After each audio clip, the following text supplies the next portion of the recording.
আপনিও যেই দিন মারা যাবেন তখন আপনার গ্রামের কোনো ভাই, কোনো চাচা আপনার কবর ঠিক এইরকম করেই খুঁড়বে। শুধু আপনিই থাকবেন না দুনিয়ায়। তাই সময় থাকতে আল্লাহর কাছে ফিরে আসুন, আল্লাহকে ভয় করুন, নামাজটা স্টার্ট করুন। যদি আপনার নামাজটা ঠিক থাকে, ইনশাআল্লাহ ইনশাআল্লাহ আপনি পরিবর্তন হবেন।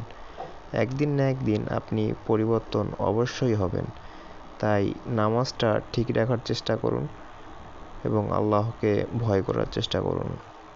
কবর দেখে আল্লাহকে ভয় করার চেষ্টা করুন। আপনার পাশে এরকম করে আরও অনেক লোক শুয়ে থাকবে।